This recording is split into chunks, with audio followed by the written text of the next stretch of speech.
What is going on, guys? Welcome back to the Sculpted Strength podcast. We are on episode 3. Chris, how was your time away, mate? I know you've been away this week. Did you have a good time away? Yeah, it was decent, mate. It was decent. It's always sort of difficult to balance, your kind of routine and fitness and have a break. But I managed to get a push pull legs in throughout the week. So yeah, and just disconnect, forget about stuff for a bit, and then come back. And then, as we just before we went on live, realised that I forgot my NutriBullet there.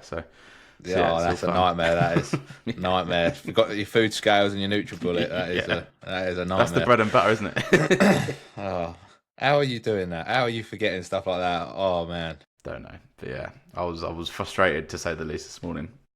Yeah, were you blaming Nicole? Oh yeah. That's the first thing I did. Yeah, and then I looked at myself. No, that's it. How's the gym like there? Oh mate, standard. I always feel snooty when I go to these places, but it was Centre Parks. So first of all, it's not like it shouldn't be bread and butter, but it was like one machine was like shoulder press, chest press, and incline curl, which actually it wasn't too bad. And then there was a cable machine, which if you're inventive enough, you can kind of get through a lot with just cables. But I found myself doing like cable shrugs halfway through the week, and I was like, "This is fucking terrible." Yeah, the thing that I struggled with when I went to Centre Parks, actually, it was probably was it Centre Parks that was the gym? No, it was actually when we went to New Forest. I was about to say that we had a good gym. I can't remember if I trained when we went to Centre Parks a few years ago, but yeah, no, one of the gyms I went to was all right. But it's always leg training for me. I think is the one that I struggle with because nowhere has machines really like we're kind of used to. You have obviously you might have a Smith machine or you might have a barbell, but obviously I don't do that with my legs. So that was always what I struggled with. Even if you go on holiday abroad and stuff like that, you can always get a kind of a push pull session in, but the legs is always a bit of a struggle. I didn't even train legs. I just skipped it because I was due to train legs yesterday. So I thought, let me skip it on the Thursday and then come back fully ready to go on Friday. Yeah, nice. What did you? When did you come back yesterday? Yeah, came back yesterday, and we was just talking before. Obviously, I had quite a lot. I had a spa day on Thursday, so that was nice. Just your body does need that, and I know you get massages regularly. We spoke about this before about that, but it was so nice to like just have a proper like they had like 3 different types of sauna. Do you know what I mean? 3 different types of steam rooms. Do you know what I mean? It was nice just to kind of get the full whack with what we were saying about last week about having no sauna or steam rooms. Yeah. But it's also about what we're going to talk about today. We're going to cover obviously some discipline versus motivation and bits like that. But obviously, I feel like when you have a break like yourself this week, you'll probably come back now. Got that motivation to get back training, but it's keeping that there, isn't it? And that's when we'll move on to like having discipline and stuff like that. But yeah, I'm sure you're ready to go and smash your workout. You training today? Yeah, I'm doing pull today, so yeah, I'm looking forward to it. Yeah. Are you nice. have you trained or are you training? Yeah, trained this morning early. That's what I try and do. Obviously on a Saturday, and then we do this now, which is good. So yeah, and then just a bit of a chilled one today. Nice, yeah. I got some steps in before this, so I have been productive this morning. I haven't just got out of bed and all get up. On. Nice. That's good. Yeah, no, what am I on? 7,500. So I'm nowhere near that. I'm at 3.5.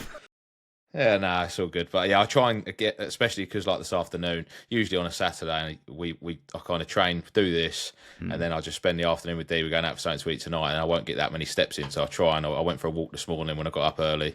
Going to try and get back into the routine of doing that because, as I said last week, it's a bit weird. When I was on prep, I was just every morning I'd get up, do steps, go outside, but then recently I just thought I don't really need to, but it's nice getting out for a walk. It is.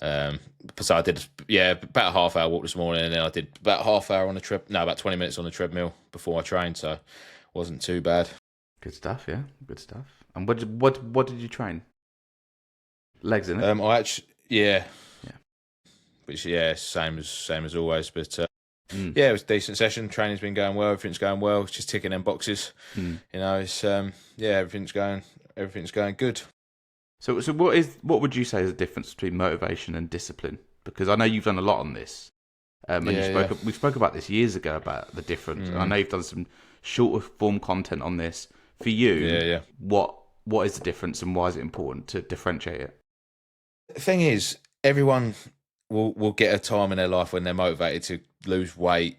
It doesn't have to be a fitness revolt, but it might be starting YouTube. It might be starting, and you'll always start off with being up for it. You'll get that spark and be like, right, I'm going to do this, and then you might go because I did it when I first started training like 10 years ago. I went to the gym group for a couple of months, and then you just kind of go for a bit, and then you lose that motivation, and then can't be bothered anymore. And that's what it's just having that. I suppose having goals for me is a big one. You've got to have the short term goals and then obviously long term goals, and you've got to be enjoying yourself as well. Because if you're not enjoying it, then you are going to lose this motivation. The thing is, motivation obviously comes and goes, doesn't it? And if you really want something, so I know for 2028, that's a long way away, and people will think, why are you doing all of this now? It's 2028, you've got loads of time, but if I want to be the best and I need to put on a lot of muscle by 2028 to be competitive, then I need to be ticking them boxes 95% of the time. Obviously, there's a little bit of leeway, of course, like today I'll be going out for a meal with D tonight, but again, it's just making them smart choices.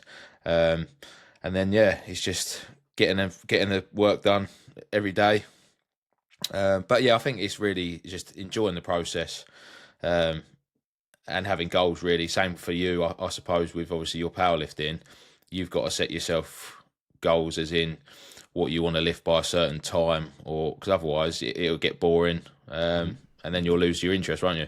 Yeah, you're right. And I think before we get to that, I think there's an important point to make. And I thought about this before the episode today about, for me, motivation is doing it because obviously you're motivated to do it and you've got nothing better to do. I think discipline is when you've got FOMO or potential FOMO of something better going on, but you're choosing to do something for your own benefit or for the like you say, long-term goals, whatever. Do you know what I mean? Yeah. I think that's when I first got that discipline difference is when you have something better going on and you could go and do that and you probably want to do that.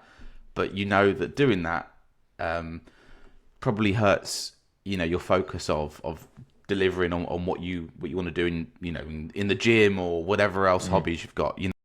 That for me is important, and that for me is discipline. Yeah, I think there's a balance to it. Obviously, you don't want to be like siloing yourself off from society. No, of course. Do you know what I mean? Yeah. I think making the conscious decision. And we've talked about this, and we should probably do an episode on like alcohol and that kind of thing, because we both we both don't drink a lot or if at all anymore. No. But do you know what I mean? It's that for me is discipline. It's making the difficult decision, and sticking to it consistently. It's all about building habits as well. Is when you build them habits. Like now, I couldn't think of a day where I don't get up, get my steps done. I haven't had a day. Again, I'm not boasting or anything like that, but no. if I don't hit 10,000 steps, like I can't remember the last time I didn't hit 10,000 steps every day. I just make sure you set like them non-negotiables. 10,000 steps. I'm training at the minute. I'm training 5 days a week. You have the set. It's the boring stuff of doing the same thing every day. But the thing is, if like you're just going to the gym for us, obviously for me, I've got bodybuilding goals. I'm going to be my competitors in 2028, like even this year, when I saw people that are bigger than me, they're going to be ticking them boxes every day. So that gives me that drive now to think, right, I need to be doing that. And then again, I ticked every box in prep this year and brought my best look, and I couldn't have done any more. No. And that's what I need to do in my off season now. Yeah, it's like 3 years away, but every little box I can tick now, it's all about them little 1%ers we was talking about last week. Yeah, it's all going to add up. And it was funny yesterday at work. Again, someone come into me and said, "Oh, are you doing any more shows?" Again, they, when people don't know, it's quite interesting. And I said, "No, I'm putting on weight now." I said, "I won't be going on stage probably till 2028." And they said, "2028? That's ages away. Is it going to take that long?" I said, "Yeah, to build muscle naturally, to what you were." Yeah, exactly. Yeah. It takes a long time, doesn't it? But yeah, it's all about building them habits. And when you get into the routine of doing that, that's what I loved about prep so much as well. It was every day I would make sure that I'd get up and I'd go and do my steps, or I'd go, but it's just having that plan and sticking to it, but you have got to enjoy it as well. Yeah, you're right. I think from a powerlifting perspective, it is exactly that.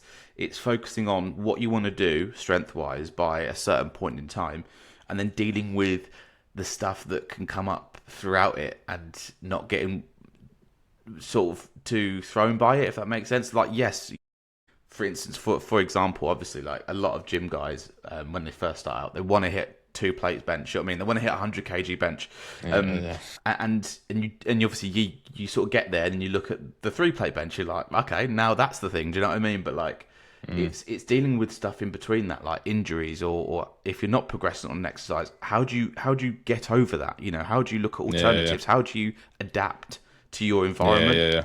And it's also about being, you know, knowing your limits as well. Like, you know, a sort of example, my first session back was yesterday. Did I send it? No, because I know that I've just come back off of, you know, not doing a lot and compared to usual, and fully sending a session first week back is just going to either result in me injuring myself or frying, you know, everything, because I haven't done it for a week. I'm out of sync with, you know, the routine of it and going through the motions. So yeah, it's an interesting one. It is an interesting one. Yeah, it's also like it's having accountability as well. So I think if you want a goal, you know, if you set yourself a goal and you are struggling with it, keeping yourself accountable to someone, whether it's a coach, whether it's your friend, or even like you can use social media. Putting, you know, like for us for this podcast, we're doing one a week, and we'll make sure we do one a week, because otherwise, and it's like the same with my YouTube videos. I'm trying to do one a week as well. And if you put it out there and you tell people that, not that everyone's going to be watching this, obviously, but hopefully in the future, but you know, we say that we're going to do one every week, and then we miss one, then you're kind of letting other people down as well. So, and that's the same thing with like having a coach. Like for me in bodybuilding, obviously, I'm not going to go off plan and, you know, go off my diet or off my plan, because at the end of the week I've got to check in. Yeah. So if you do struggle with kind of staying disciplined, it's having that accountability, and it doesn't have to be obviously coach. It can just be a friend, it can be family member, but yeah, accountability is a big one as well. Because you obviously, you're a coach yourself, and you train one of our friends. Do you know what I mean, Callum? So that must be good from that perspective as well, because you know him, you know well, and you can check in with him, I guess, every week still.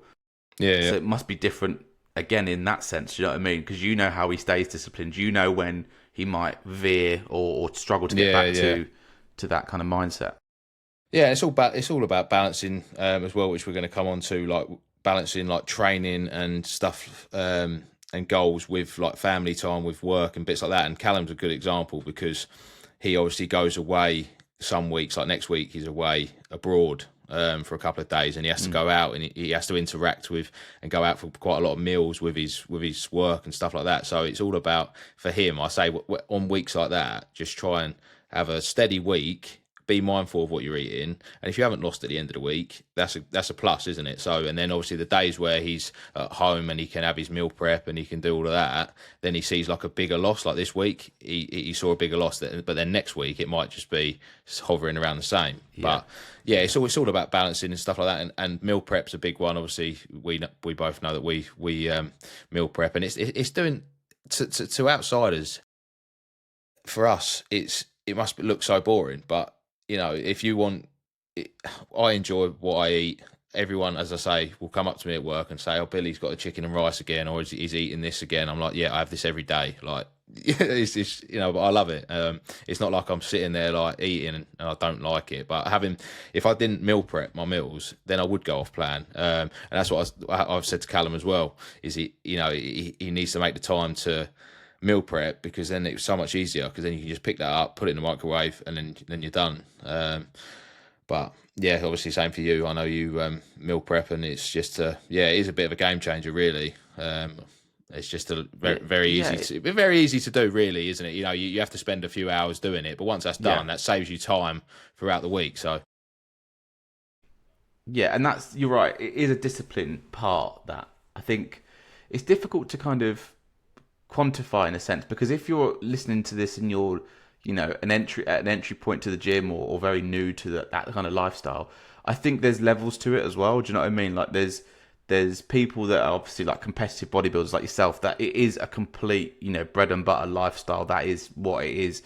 And then they think there's people sort of that's sitting between that a little bit that probably, meal prepping, but they probably don't, consistently attend the gym for a number of days in a week, but do you know what I mean? It's that kind of thing where, like, I think people get scared because they look at the extremes, and go, oh, if I want to get into this world, I have to be like that. And it's like, no, you don't have to be like that. You just have to kind of set your non-negotiables and what you can do in your work day or day, Yeah, that's a good point, because that's the thing for me. Obviously, the people that I'm kind of coaching now are just lifestyle, and if they look at me, they might think, "Oh God, I've got to do exactly what Billy's doing to look like." And I said, "You haven't got to do that. Like, you have not got to be doing stuff that I do." Because as you said, I'm looking at stepping on stage again, doing it for. I'm a bodybuilder. Most people that are doing lifestyle who just want to lose weight, they can go out and have a few drinks at the weekends, and it's not about being boring or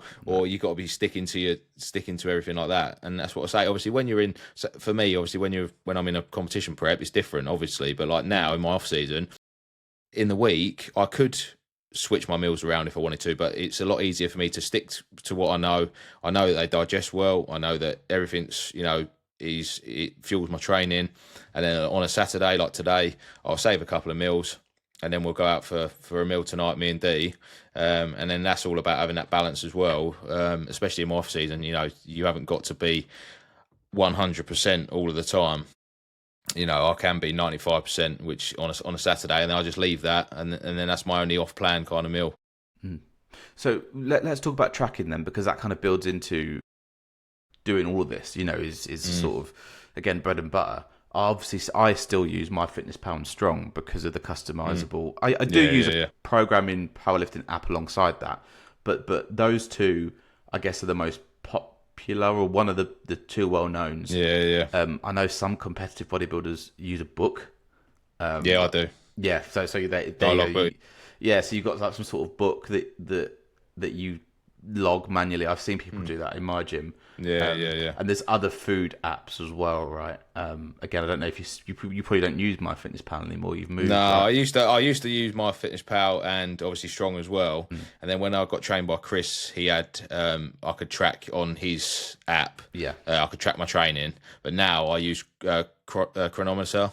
Chronometer, whatever you want to call it. It's just a little bit more in depth than MyFitnessPal. Just again, it really doesn't matter. Like either one is fine. If you're just getting to start with, that's the main thing as well. If you're getting into like fitness and you want to lose some weight or build muscle, is track what you're eating, track what you're doing in your training. They're like the first two basics really, because that's how I started when 4.5 years ago, whenever it was. Just started to track what I was eating, and then obviously it goes from there, doesn't it? But now I use a logbook, and I log my training, and then just try and progressively beat that, obviously, every session. Yeah, and I think that's, again, what people miss is that's the difference for me, is when you start logging stuff, when you start comparing to your performance last week or what you've eaten last week, this, that, and the other. That's how you be better week to week, because you can remember, what you did last week, and like you say, try and beat it or try and do better. I think that's where people fall down, is they don't log enough, or they don't want to log, or whatever. You have to find a reason to want to do it, because I remember a couple of years ago when you got married, and you made a point of saying, look, I'm consistently even going to log on my wedding day just so I've got that continuity of it. Even back then you weren't a competitive bodybuilder, but you were building towards that. Do you know what I mean? Even like so like if I go on holidays and stuff like that, like tonight I will just save 2 meals, but because I'm nearly 4,000 calories, 3,800 calories, I know that 2 of my meals will add up to probably about 1,600 calories. So then I can go out tonight, and they have rough estimates on the menu, so I know I can have a 1,000-calorie meal, and I'll still be in range, basically, and I'm not going to affect anything, and I'm still going to have a nice time. And I'll always choose now better foods because I enjoy them more, rather than I won't just go and have a like fast food takeaway. I'd rather go out and have something nice to eat. But even like when we was away on holiday, I kind of know what I'll do is I'm not one of them people that's going to be like, oh, I've got to track on holiday, but I will know that in the morning for breakfast I'll have egg whites, I'll have some protein sources, I'll probably save carbs for the evening meal, and obviously because when you've been doing it for so long, you can look at the food and kind of know how many No, calories. yeah. Yeah, in a way. So it's just building that, isn't it? And that's what I say to a few of my clients as well. Is once you get into that routine, you haven't got to go to the meal plan I set. You can swap things out. Again, I'm on macros, but for people that are just lifestyle and bits like that, you can just go. You don't have to worry about proteins, carbs, fats as much. You No. just have a calorie. Yeah, just have a calorie goal, really. Yeah, because they'll if balance out most of the time. Yeah, that's just the little things that again, them little 1% that will help if you're competitive, like obviously I am. But yeah, if I've got a meal plan for someone and they've got a 500-calorie breakfast and it might be oats, if they want, say, sourdough, avocado, and eggs, you can kind of work that out yourself. That 2 eggs is 140 calories, a couple of slices of sourdough's 200 something calories, and it all works out. And it's just about been doing it for so long, and then just building up that knowledge, really. Totally. So let's talk about stuff that we've learnt then in trying to keep these plates spinning. So I've got some notes here around early morning or lunch break workouts. I certainly do go for walks on my lunch break. That is, especially because I work from home sometimes. So even at work, I'll go for a walk. If you're in a sedentary job, I think planning time in to do that is key. Especially if you're losing weight, you have to plan the time in to walk or, like you say, move. That would be one of the hacks, I think, for me, is use your lunch break, obviously to eat, but also to move, Yeah, obviously, again, some people have different. Some people won't be able to. So, like for me, obviously, I kind of don't have set lunch breaks or break times. I just eat when I have set times that I eat, and I just kind of work through that. And obviously, I'm lucky enough that I've got a desk job, and obviously I've got to go out walking about as well. But if you're just sat at a desk all day, you need to make them times, whether it's before work, doing steps, after work, obviously during, if you have breaks. It's just trying to make that. Again, it's all about planning, isn't it? Planning when you can do bits, and just working it around your job. I would also say that weekends or days off, I would say that you have to plan time in to not do a lot. If you're training or you're starting this lifestyle, you have to have days where you don't do too much in terms of your day isn't full to the brim with other bits to do physically. Do you know what I mean? Like you've just mentioned there that you're relaxing with D like this afternoon. That's purposeful because it helps you. It helps you and your body just kind of like go, right, we're sedentary for this amount of time just to relax, Thing is, sometimes as well, it's worse now. Now I've been obviously like bodybuilding and stuff like that. I hate having things. So like in the middle of the week, I'll know, right, I've got to do this on Saturday. I've got to do this on Saturday. I've got check-ins to do. I've got to film the podcast. I've got to do a YouTube video. And then when I think about them things, it kind of like does my head in. I'm like, I'm like, oh my God, I've got to do that. But then I've got to spend time. So it is important. So like, that's why we'll try and do this podcast, obviously earlier in the weekend. I haven't filmed a YouTube video so far. Probably might do one tomorrow, but we'll see. I've trained early. So then now I know after this, I've got all the Saturday afternoon just with D, and then tomorrow I'll go do my cardio, and then I've got all the Sunday as well. But you've got to make that time because you can put too much on your plate, and it's like you just need to chill out a bit and obviously spend time with your loved ones and your family and bits like that. So talking of loved ones, it brings us nicely on to, because me and you are on different sides of the spectrum here. Like your partner has known you before the gym, and my partner has only known me at the gym. Yeah. So talk about how you communicate what you want to do and that lifestyle change to your partner, who might not be as interested in fitness as you or interested in that lifestyle. Yeah, it's weird, isn't it? Because obviously since we got our house, that's when I kind of started getting into fitness, and it got more and more. But obviously where I work quite long hours anyway, I'm out of the house quite a lot anyway. But obviously Dee now, it was a good reason that she kind of used it, but it was quality anyway to get the dogs, so that she's got them to deal with. And we just have different in the week. We just kind of have the same routine, really. She goes. We both get up early. I go to work early. Come home. She comes home. She will then sort the dogs out, chill out for a bit while I'm training. I'll come home, and then yeah, again, people will see it as they say, oh, do you eat separately? And yeah, we do. And that's why it's important on the weekends to spend the time together. Because, yeah, Monday to Friday, it is quite hectic. But, and obviously, these are things that I'm going to have to adapt round as well when we have our little boy in a few months. That's coming around super quick now. So, we're going to have to, that's why I'll probably will say about early morning workouts, what we said about last week. I'll probably have to do my workouts in the morning. Even if I'll probably try and still do 5 days at the gym, but that might come down to 4 maybe. But as long as I can get them in the morning done, then I haven't got to worry about in the evenings, because otherwise, yeah, we just won't have the time. But it's all about communication as well. Like I said to Dee as well before I started my prep for my first shows, I said this is going to be, quite intense for her, because I can't go out. I can't, when I'm doing that, I can't literally, I've got to stay to my meal plan. I've got to be on point with everything. Otherwise, no point in doing it. And she was quite chilled about it. And yeah, she was brilliant, really. She helped me with everything. Luckily enough, she goes to bed when I go to bed, which is early. She likes doing that.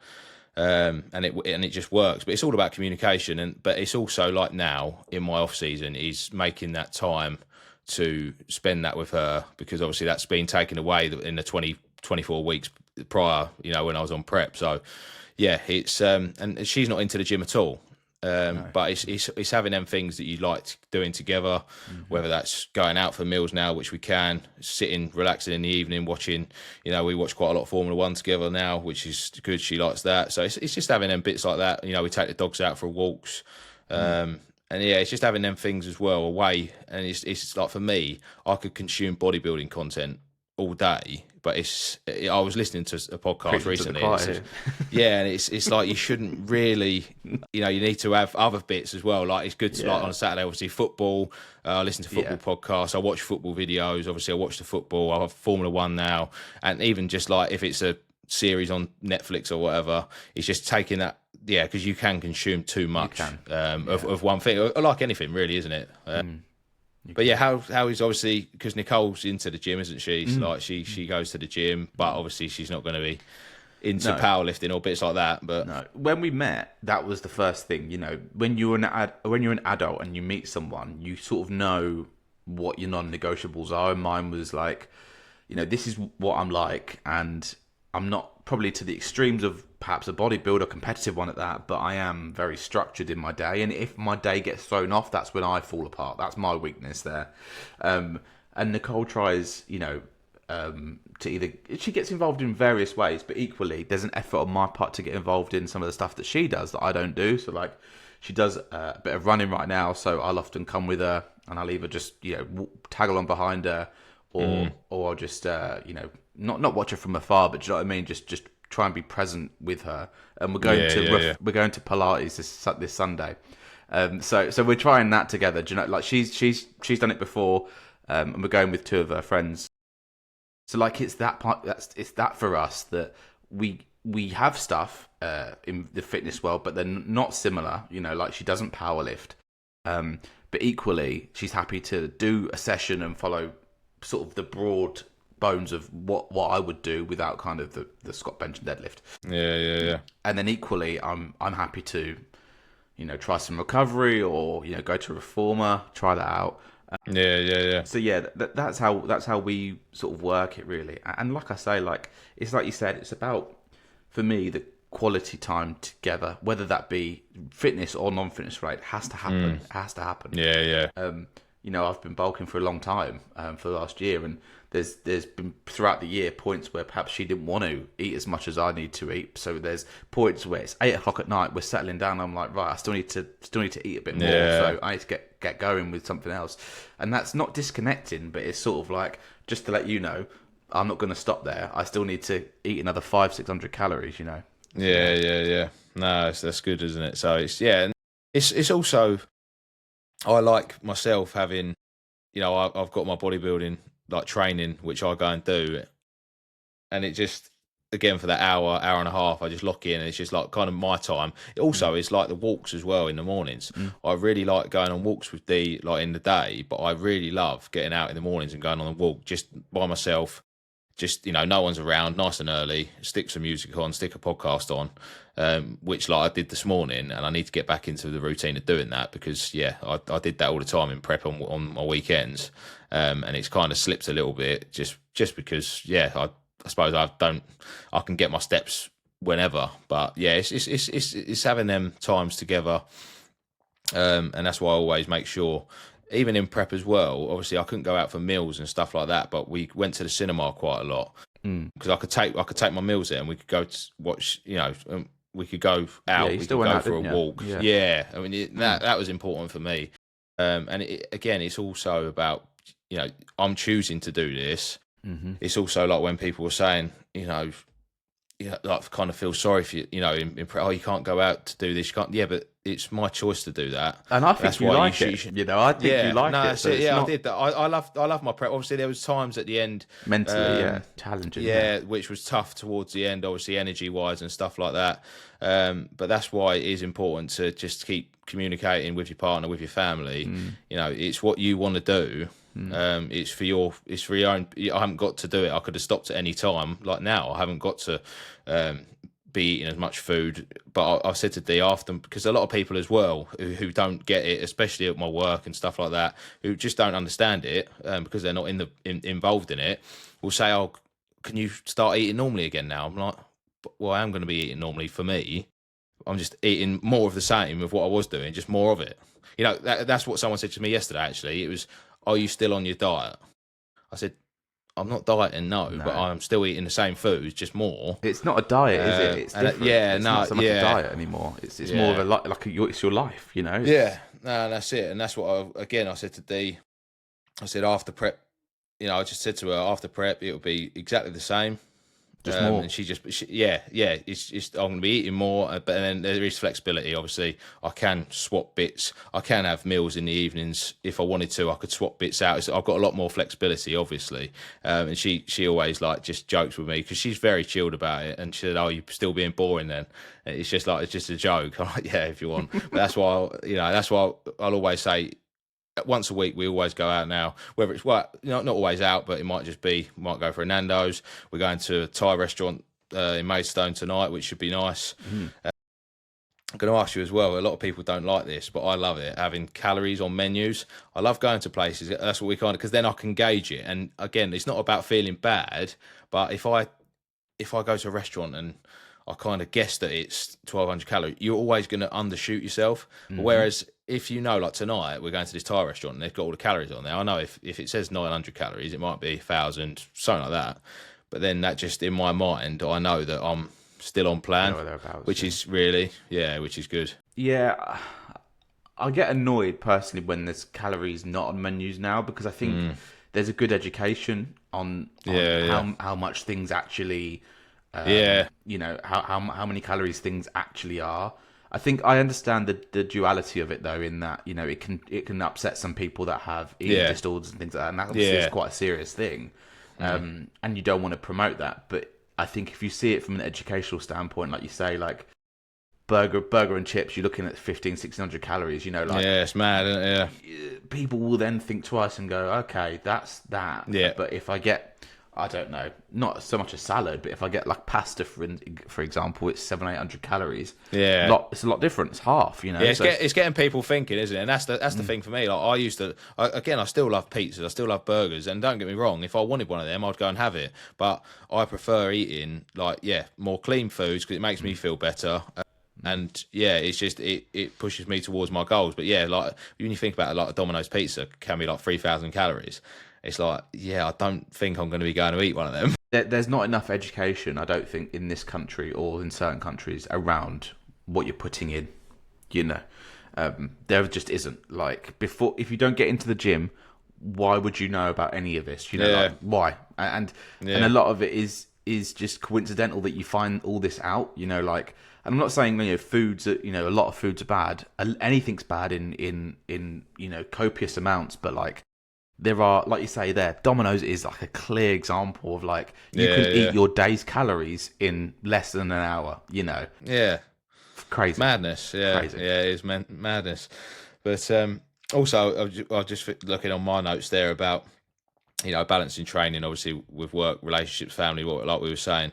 And it's all about managing your time well. And I've got a course coming up for work in a couple of weeks where I'm going to be away from work for 2 weeks, and it's in London. So I'm not going to be able to train after work, because by the time the course finishes, it's like 5 o'clock. By the time I get the train home, it's going to be like 7 o'clock. So I've already thought about it now. I'm going to go in the mornings. And that's probably, again, what I keep saying is what will happen moving forward, with our situation with having a little boy, is I'm going to be trying to train as soon as the gym opens. And hopefully, obviously, we said about this as well, that Muscle Heart, it will turn 24 hours soon. So obviously, it opens at 5 anyway, so it's pretty early. If you don't have as much time, you haven't got to be in the gym for 2 hours. You can just shorten it down. You can half hour, 45 minutes. It's all about just managing your time. And that's why obviously meal prepping, that is a big hack of obviously saving time. Yeah, and I think you're right in that forward planning. Like, we've got a mutual friend who's getting married in a few weeks. So I'm already thinking about, because I have to come to you, I'm already thinking about, right, when will I train? And what the most effective day is to try. I'm there for 2 days, it matters that I get a session in somewhere. For the continuity of my training. Do you know what I mean? So it's just about thinking ahead. The problem is me and you are quite anal in that sense, because we're very similar people. We work very similar jobs in terms of managing people, because we're very good with our time management. But like, for those that aren't, that's not to say that they aren't as effective, because actually I think when we're overloaded with things to do, we can sort of fall apart. But some people thrive in that, by the way, in that chaos. But it's just having that foresight of, in a few weeks, I'm going to London. How do I work around that? Yeah, it's also like most of my week look the same. So, but I'll always tell Dee the night before, right? So like last night, I'll say, right, tomorrow I'm getting up at this time. I'll go do my walk. I'll go and train. I've got do my podcast with Jay at 9. Edit, and then probably by about lunchtime we'll be good. And she's like, you don't have to keep telling me, I know what you're doing. And it's just like, but I like getting it out there, because you're telling yourself, you're affirming yourself. Because see, Nicole's the other way around. She'll have to ask me about 2 or 3 times, and I'll be like, I haven't even thought about like what order I'm going to do this in, but I know I'm going to do it. But it's interesting, isn't it? It's like you say, it's just having the foresight of how meal prepping, going to the gym, sleeping, all this stuff. It's just foresight, especially with bodybuilding, and it'll be the same as powerlifting. Having a good solid routine is the backbone of it all. If especially with when it comes to obviously competition prep, but even in off season, you've got same for you when you're getting your calories in. You have to have that plan, otherwise you could get to the end of the day and realise that you've got to eat 2,000 calories, or it's just structuring, like in any job really, just structuring. Even if you write stuff down at my work, I have obviously a list of stuff I'll get done, and obviously I tick it off. It's just having just writing it down, having a plan is the main thing for me really. Totally agree. I think we've covered the main points here, Matt. I'm not sure if there's anything else. It's good. As I say, we're going to cover a few points like that each episode, aren't we? And then obviously we'll have some. I've got a couple of questions, not too many this week, but I'll get onto them in a minute. Just what last one on burnout? Have we covered that? I'm not too sure if we've gone into too much detail about that. But... Yeah, it's more like it's making. You don't want it to overtake your life. Where anything, whether it's gym related, whether it's bodybuilding, powerlifting, any hobby, you don't want to have that overtaking your life. Really, you've got to make that fit into your life, haven't you? You don't want to, otherwise, as you say, it can get on top of you, your relationships and bits like that. And like you say, with being a competition bodybuilder and training for that, there'll be points where it does go to 80% of your day, and there'll be points where you're off season where it's probably about 50% of your day. Do you know what I mean? Yeah. I think it changes, depending on where you're at, and what you're working towards. If I went to a powerlifting competition, my training naturally would go to the next level, because I'd have to do bits to make sure that I'm reaching peak strength at a certain point, So So yeah. That's it. Yeah, no, that's good. I'll have a look at what question. I've got a couple of questions. I think one of them's really just for me. Yeah. I would think, and then one's probably for both of us. But what? Let's have a look. Yeah, so James has asked. He's put top three favourite bodybuilders of all time. Obviously, I know that you might say one, Chris, which I'm obviously going to say is everyone is Seabum, isn't it? And he's actually in England. Lift. He's at the Gymshark event, isn't he? And someone from the gym, Clint. He actually went to our school. He was a few years older, I think. He was up somewhere with his coach yesterday, and he put a picture with Seabum and Ryan Terry in a gym that he was at, which is quite cool. But yeah, Seabum's the obvious choice for everyone, really. He was like the start, wasn't he? I think everyone just, especially like now, he's got everyone. He's got it all, really, isn't he? He's a likable person. His YouTube videos are always good, and he's just a nice guy. But yeah, he's obviously one, not in order. And then obviously for me, I look at the two, I like the older ones. So Jay Cutler was a big one that I follow, and I still listen to his podcast now. Really knowledgeable, obviously absolutely incredible. And then Dorian Yates would be another one for me. Yeah, he's another standard like English, just absolutely insane. Yeah, but you see a lot of his stuff as in obviously he's well known for his back. And his training and his intensity, but yeah, he's someone that still trains now to a decent level, and obviously still trains. Yeah. For me, it's even For me, it would be all those two, but also Tom Platz for me. Like I think, but it's all to do with style. It's all to do with squatting. Like for me, I view squatting almost. He personifies it perfectly for me. He obviously back in the day, intensity was like huge for him, but his choice, his obsession with the squat.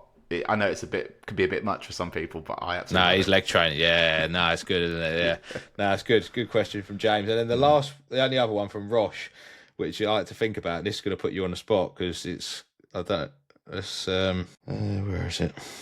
Dream 3-car garage. 3-car garage. Oh wow, okay. Yeah, it's a good question. I know he asked Max and Denny this last week, I think, as well. He comes up with some good questions, this guy, doesn't he? Always, yeah.